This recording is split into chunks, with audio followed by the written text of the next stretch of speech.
Hechos, capítulo 21.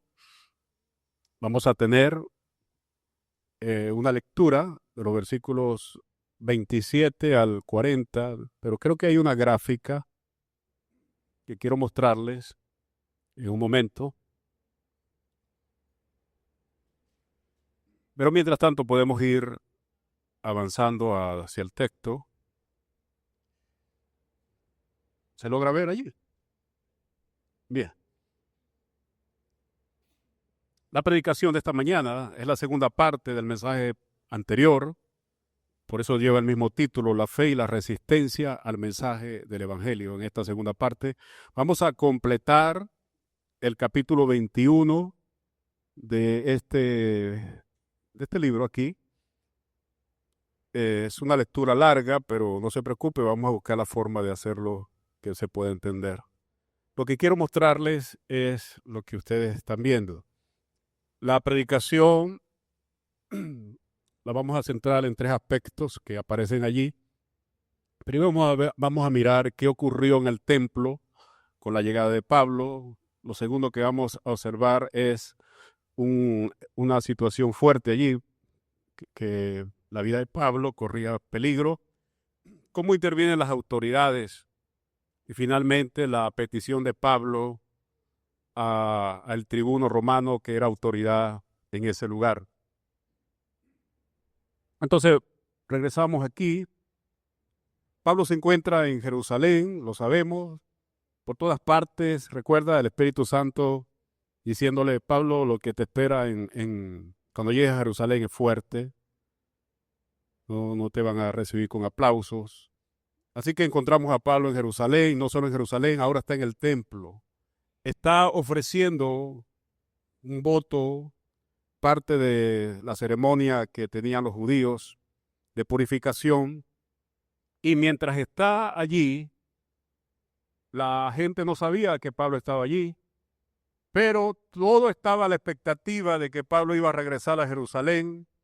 Por tanto, Pablo era para los judíos un individuo muy peligroso porque, según los judíos, Pablo amenazaba la existencia misma de su cultura. Recuerda que la semana pasada vimos dos conceptos importantes. Uno tiene que ver con cosmovisión bíblica, lo otro es cómo la cultura hay que tomarla en cuenta y cómo se aplica la cosmovisión bíblica para poder lidiar con la cultura. Eso lo vimos la semana pasada. Pablo no tiene problema.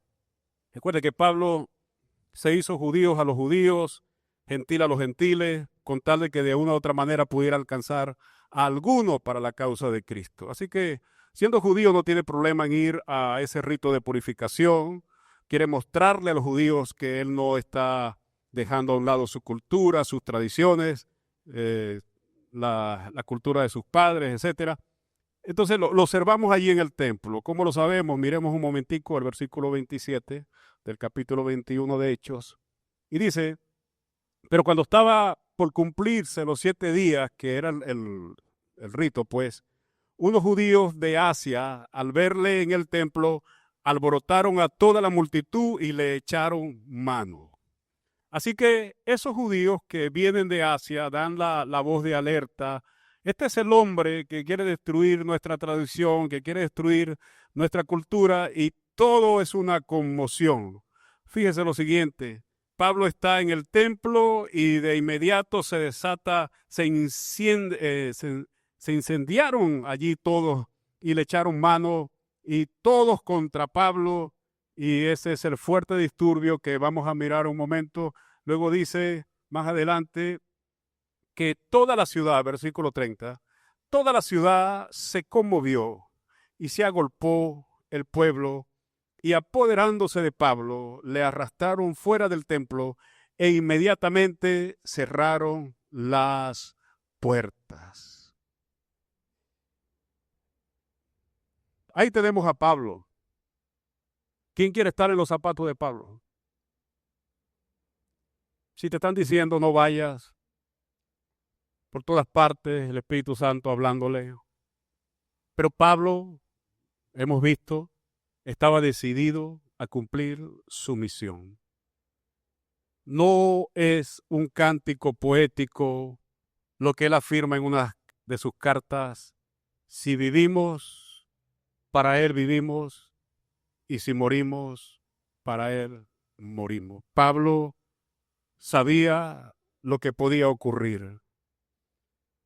Y eso, hermano, eso es importante entenderlo, saber que los cristianos podemos enfrentar oposición cuando predicamos la palabra de Dios y nos mantenemos fieles a la pureza del Evangelio.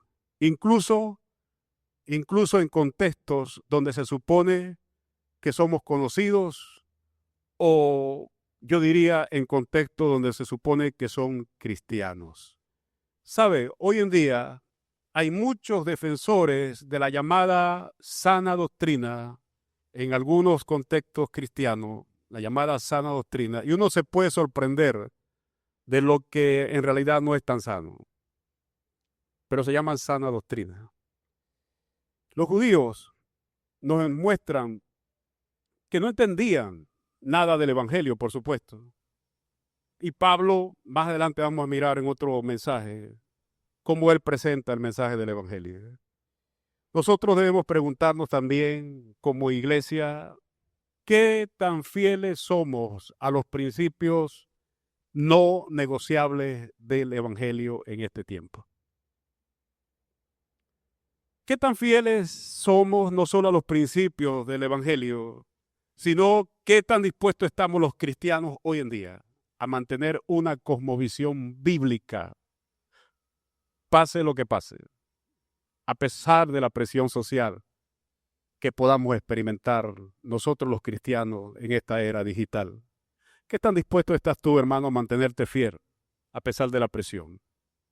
Hermano, este pasaje nos muestra que Pablo fue objeto de una injusta oposición maliciosa por algunos judíos que lo acusaban falsamente. Pablo no quería destruir la cultura judía. Pablo no quería destruir los principios que se le enseñaron desde niño. Pablo lo que quería es demostrarles a ellos que había que corregir lo que ellos habían aprendido acerca de Dios.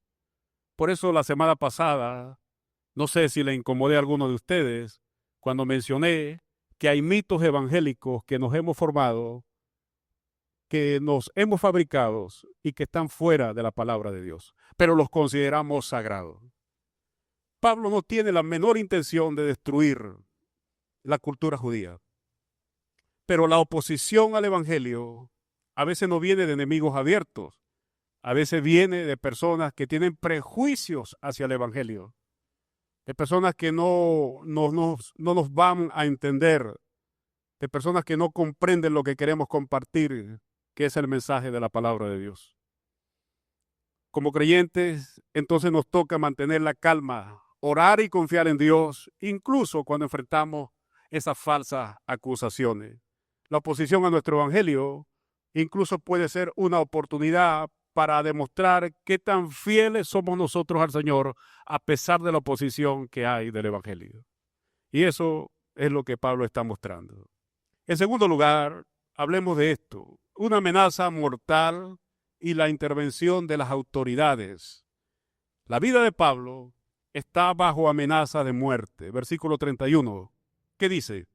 Y procurando ellos abrazarle, matarle, hermano, matarle, se le avisó al tribuno de la compañía que toda la ciudad de Jerusalén estaba alborotada. La intervención de las autoridades aquí es clave para calmar el tumulto y la agitación. Pablo es arrestado. Note el verso 32. El tribuno, la autoridad militar allí de los romanos, tomando luego soldados y centuriones, corrió a ellos. Y cuando ellos vieron al tribuno y a los soldados, dejaron de golpear a Pablo. Hermano, si esa gente no llega, lo matan. Pero eso no estaba en los planes de Dios. Dios tenía otros planes. Amén. La intervención de las autoridades romanas calma el tumulto. Pablo es arrestado y la vida de Pablo es guardada por los soldados. Pero nótese cómo tienen que actuar. Vaya conmigo al verso 33.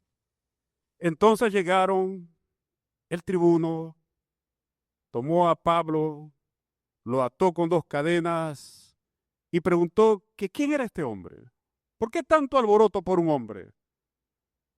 Pero la multitud estaba encolerizada.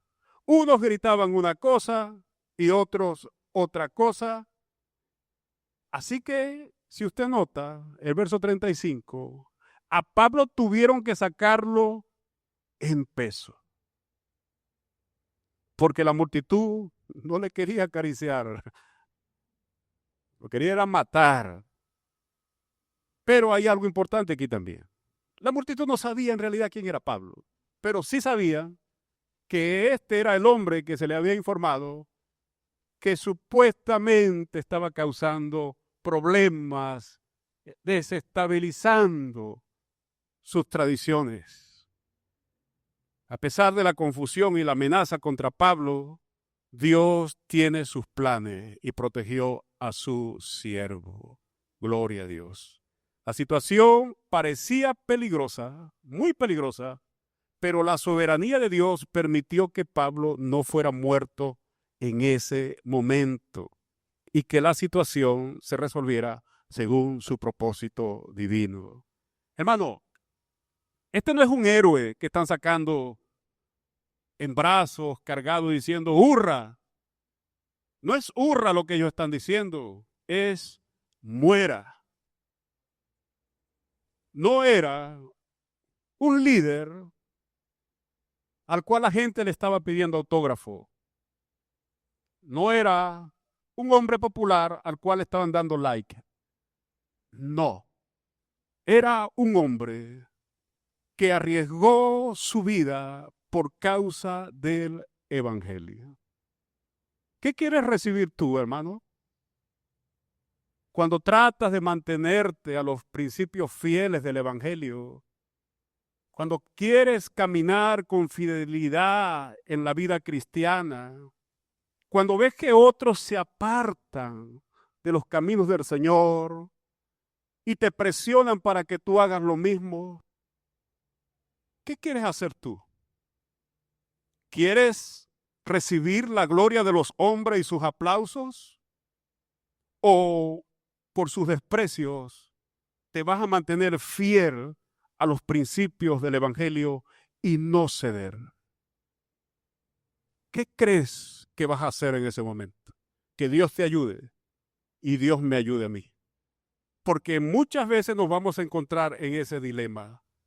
Agradar a algunos vendiendo nuestros principios porque estamos cediendo a la presión, o mantenernos como una columna, fieles a la palabra de Dios, fieles a lo que el Señor ha dicho, aunque en ese momento se supone que la tierra tiembla debajo de tus pies. Puedes perder privilegios, puedes perder amistades, puedes incluso perder tu vida. ¿Qué vas a hacer en ese momento? Todo esto lo miro con cuidado porque creo que por misericordia de Dios estamos un tanto lejos de lo que Pablo vivió. Pero ¿qué tal si sí? ¿Qué harás en ese momento? Porque las cosas hoy parecen una cosa y de la noche a la mañana todo puede cambiar. Hoy tenemos todo lo que pudiera estar a nuestro alcance, pero mañana las cosas pueden cambiar. ¿Qué haremos? Que Dios nos ayude. Porque en esto se basa la vida cristiana. Todo lo que hacemos, se supone lo hacemos para traer gloria a Dios y no a los hombres.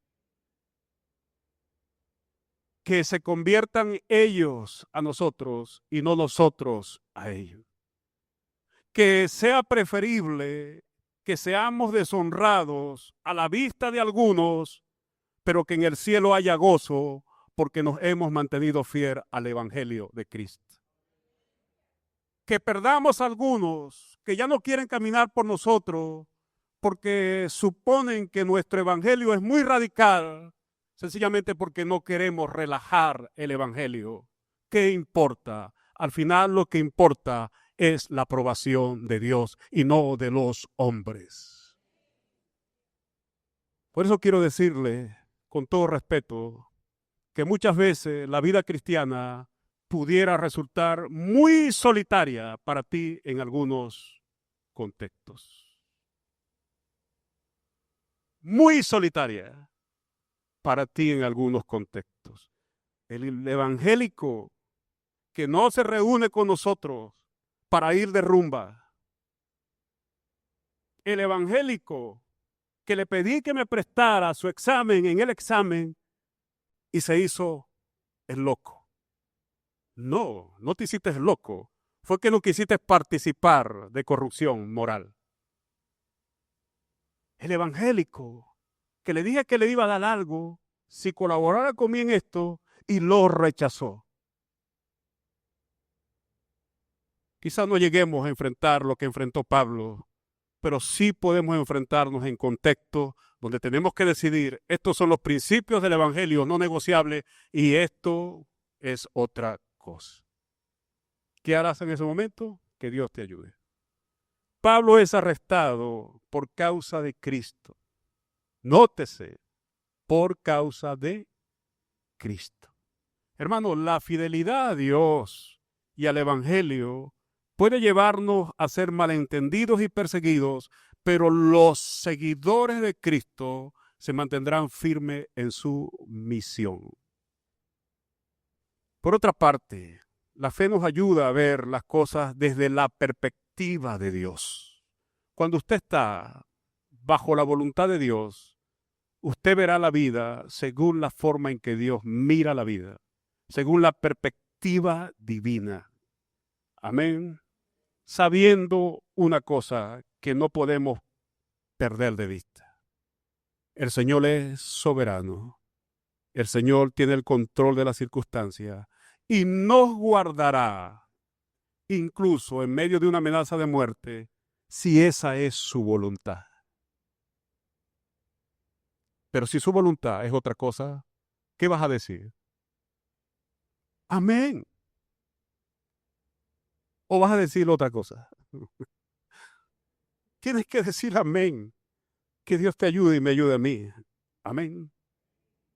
No pensé que este mensaje iba a ser tan rápido, pero ya estoy entrando a la tercera parte. Quizá usted diga amén. La petición de Pablo, versículos 37 al 40. Vamos a mirar. ¿Sabe cómo llevan a Pablo, verdad? Versículo 36. La muchedumbre gritaba, muera, como lobos detrás de él, listos para destrozarlo. Pablo lo sabía. Por eso en un momento, cuando ya lo llevan preso, que lo van a meter allí en la prisión, Pablo hace una petición, versículo 37. Una petición a manera de pregunta. Le dice al tribuno, a la autoridad militar, oye, ¿se me permite decir algo? Y el tribuno se sorprende porque no le habla en latín, que es el idioma de los romanos, le habla en griego, el idioma cultural del imperio. Y entonces le dice, ¿sabes griego? Claro que sé griego, dice Pablo. Pero lo acusa de algo que no es verdad. Versículo 38.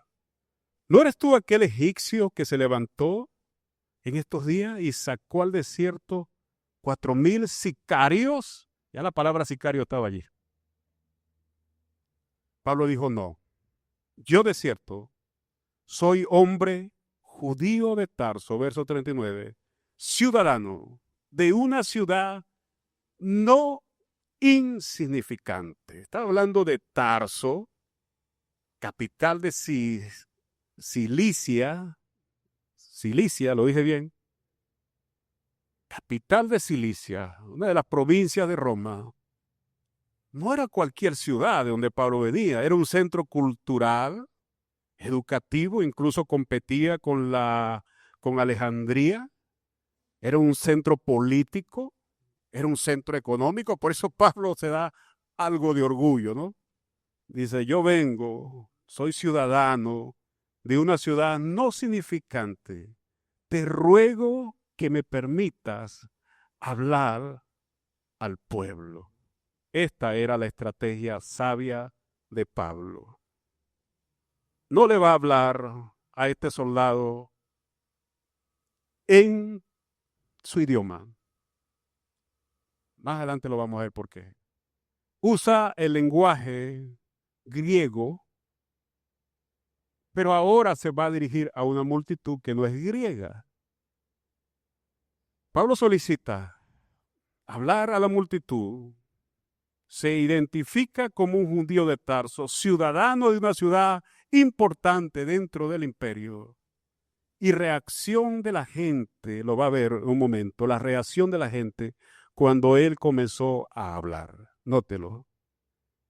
Versículo 40. Y cuando él se lo permitió, Pablo, estando en pie, está en las gradas, todos pueden verlo, hizo señal con la mano al pueblo. ¿Sabe qué significa esto, no? Los judíos lo entienden. Es uno que pide silencio para dar un discurso magistral. Y esta era parte de la cultura judía. ¿Se da cuenta? Pablo no está rechazando su tradición. Pablo está apelando a la forma educativa de los judíos. Es un maestro puesto en pie que va a enseñar. Y sobre todo, cuando comienza a hablar, hecho gran silencio, habló en lengua hebrea. Si tú eres un maestro que te vas a parar ante oyentes que vienen de una cultura hebrea, la mayor ofensa que tú puedes hacerle es hablarle en griego, aunque ellos entendían el griego. Y peor, en el idioma latín, que era el idioma del imperio que los estaba aplastando. Pablo les habla en hebreo, identidad con su pueblo, diciéndole, yo soy uno de ustedes, yo soy con ustedes, identidad con su pueblo. Y dice la Biblia, lo leíste, ¿verdad? Que hecho gran silencio, Pablo comenzó a hablar en lengua de los judíos. Cuando entremos al capítulo 22, vamos a ver uno de los discursos más magistrales que tú puedes encontrar en la Biblia acerca de un testimonio que sí es un testimonio. No es el testimonio de cualquier persona. Y la forma en que Pablo presenta su testimonio y la forma como presenta el impacto que él recibió, el encuentro con el Hijo de Dios. La fidelidad a Dios, aun en medio de la persecución y la adversidad, requerirá de valor. Pablo no dejó escapar la ocasión. ¿Se me permite hablar? ¿Se me permite decir algo? Y sabemos lo que significa cuando un evangelista dice, quiero hablar. Déjenme que hable. La fidelidad a Dios, aun en medio de la persecución y la adversidad, requerirá de valor. El valor de dos cosas.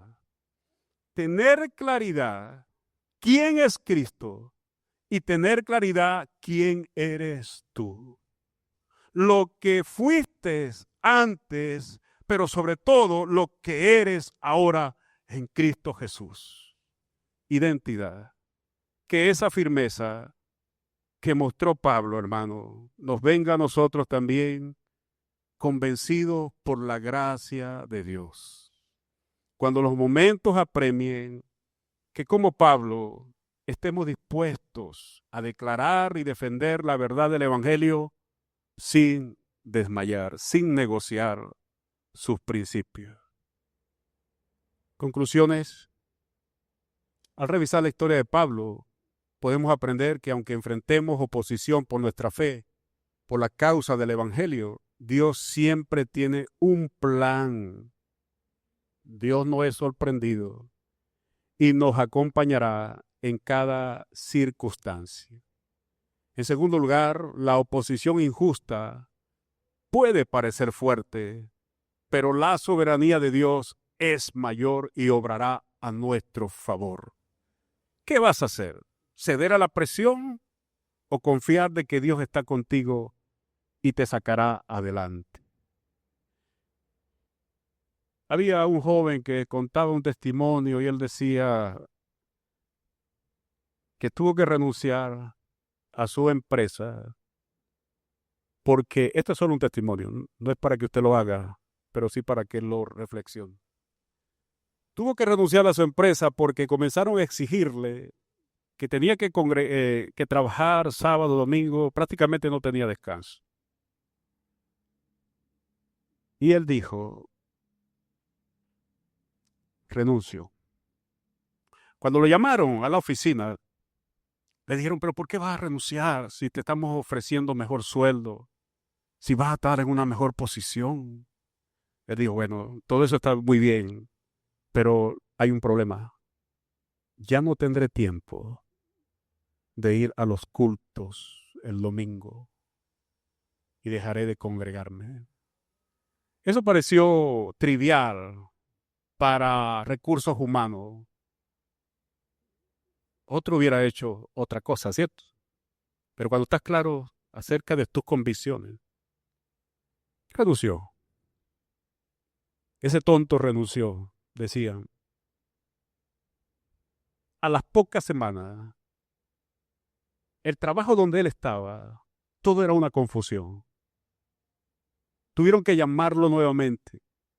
Es decir, necesitamos que regrese. Queremos hablar contigo. ¿Qué era lo que tú estabas pidiendo? Que me den la oportunidad de congregarme el domingo, porque esto no es negociable. Si no lo hago, sencillamente mi vida cristiana se vendrá abajo. La Biblia dice que debo congregarme y yo quiero honrar a Dios. Para algunos cristianos hoy eso es una estupidez. Pero para el que está convencido de quién es Cristo, es otra cosa. Y le dijeron, bueno, ¿sabe una cosa? Vamos a concederte lo que tú estás pidiendo. Te vas a mantener en el mismo trabajo y vamos a mejorar tu sueldo. Eso es esto, lo que estoy diciendo, que puede haber oposición que parece fuerte para ti en un contexto, pero tienes que aprender a confiar que la soberanía de Dios es mayor y obrará a nuestro favor. Que la valentía de Pablo nos inspire a ser fieles testigos sin temor, dispuestos a compartir el Evangelio aún en medio de dificultades. Recordemos que nuestra confianza no debe estar en las circunstancias. Nuestra confianza debe estar en la fidelidad de Dios. Y Él nos dará la fortaleza, la guía y la protección para seguir adelante con propósito y valentía. La valentía no significa falta de miedo.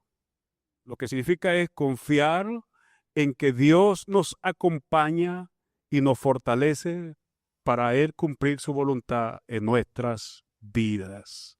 Eso es lo que significa valentía. Mi amigo, si esta mañana estás entre nosotros, este es el mensaje para ti hoy. Tienes que confiar en Cristo como Señor y Salvador. Determina levantarte hoy y ven a los pies de Cristo para que encuentres salvación para tu vida y una relación que será por toda la eternidad. La mejor relación que tendrás se llama Cristo. Y para mis hermanos, los miembros de esta iglesia y los que nos visitan, sabes, Dios es fiel y honra a los que le honra. Que Dios te ayude. por causa del Evangelio, no cedas nunca tus principios, pase lo que pase. Que Dios nos ayude.